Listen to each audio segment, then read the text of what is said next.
BJPയുടെ കൂടെ കൂടുന്നത് മായാവതിയെ സംബന്ധിച്ചിടത്തോളം ആത്മഹത്യാപരമാണ്. വോട്ടുകൾ മായാവതിക്ക് ലഭിക്കുകയില്ല എന്ന് മാത്രമല്ല, മായാവതിയുടെ പാർട്ടി ശിഥിലമാകും എന്നുള്ളത് വ്യക്തമാണ്. 2022 നിയമസഭാ തെരഞ്ഞെടുപ്പിൽ മായാവതി സഖ്യത്തിന്റെ കൂടെ നിൽക്കാത്തത്, അല്ലെങ്കിൽ ഒരു പരസ്പര ധാരണയോടെ മത്സരിക്കാത്തത് ഒക്കെ സ്വന്തം പാർട്ടിക്കാണ് ഏറെ വിനയായത്. പ്രതിപക്ഷത്ത് സമാജ്വാദി പാർട്ടി 111 സീറ്റും ചരിത്രത്തിലെ ഏറ്റവും കൂടുതൽ വോട്ട് ഷെയറുമായി അവർ പ്രതിപക്ഷത്തിരിക്കുകയാണ്.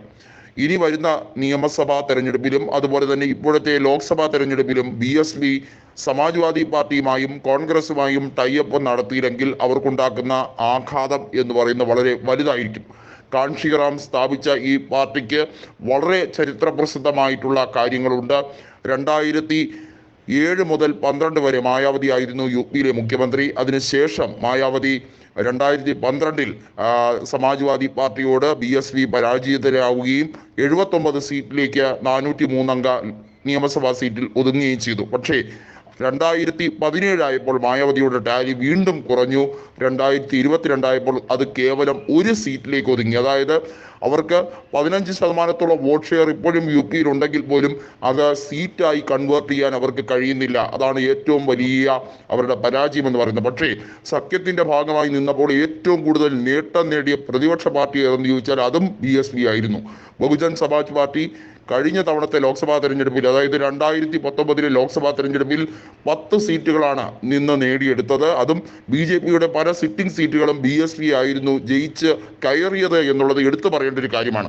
അങ്ങനെയുള്ള ഒരു പാർട്ടിയെ സംബന്ധിച്ചിടത്തോളം സമാജ്വാദി പാർട്ടിയുമായിട്ട് ടൈഅപ്പ് നടത്തേണ്ടത് സമാജ്വാദി പാർട്ടിയെക്കാളും BSPക്കാണ് ആവശ്യം എന്നുള്ളത് മനസ്സിലാക്കി തന്നെയാണ് മായാവതി കാര്യങ്ങൾ നീക്കുന്നത്. സമാജ്വാദി പാർട്ടി അധ്യക്ഷനായിട്ടുള്ള അഖിലേഷ് യാദവുമായി ചർച്ച നടത്താൻ മായാവതി ഉറപ്പിച്ചിരിക്കുകയാണ്. കോൺഗ്രസുമായും ചർച്ച നടത്തി സീറ്റ് ഷെയറിംഗ് ഉൾപ്പെടെയുള്ള കാര്യങ്ങളിലേക്ക് പോകാനിരിക്കുകയാണ്.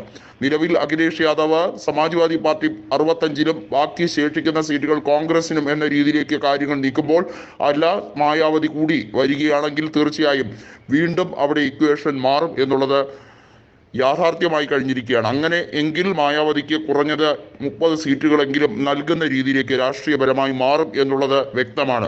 ഉത്തർപ്രദേശിനെ സംബന്ധിച്ചിടത്തോളം മായാവതിയുടെ പാർട്ടിക്ക് വളരെയധികം സ്വീകാര്യത ദളിത് വോട്ടുകളിലും പിന്നോക്ക സമുദായത്തിലും ഉണ്ട് എന്നുള്ളത് എടുത്തു പറയേണ്ട ഒരു കാര്യമാണ്. അത് തീർച്ചയായും വോട്ടായി കൺവേർട്ട് ചെയ്യേണ്ട അനിവാര്യതയുണ്ട്.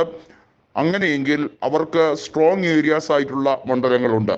ഏകദേശം 40 മുതൽ 45% വരെ വോട്ട് ഷെയർ പിടിക്കാൻ കഴിയുന്ന ഉതകുന്ന മണ്ഡലങ്ങളുണ്ട്. അവിടെ സഖ്യകക്ഷികളുടെ കൂടി വോട്ട് ഷെയർ ആകുമ്പോൾ അത് സീറ്റായി വിജയിച്ചെടുക്കാൻ കഴിവുണ്ട് എന്നുള്ളത് മായാവതിക്ക് നന്നായി അറിയാം. അതുകൊണ്ട് തന്നെ ഒറ്റയ്ക്ക് നിന്നിട്ട് ഒരു കാര്യവുമില്ല, ഒരു ഇമ്പാക്റ്റും ഒരു ചലനവും ഇന്ത്യ രാഷ്ട്രീയത്തിൽ ഉണ്ടാക്കാൻ കഴിയില്ല. പക്ഷേ സഖ്യത്തിന്റെ ഭാഗമായി മുന്നണിയെ തന്നെ വലിയ രീതിയിൽ പ്രൗഢഗംഭീരമായി അവർക്കും സംഭാവന ചെയ്യാൻ ആ പാർട്ടിക്കകത്ത്, ആ മുന്നണിക്കകത്ത് സംവിധാനം ഒരുക്കാൻ കഴിയും എന്നുള്ളത് മായാവതിക്ക് നന്നായി അറിയാം.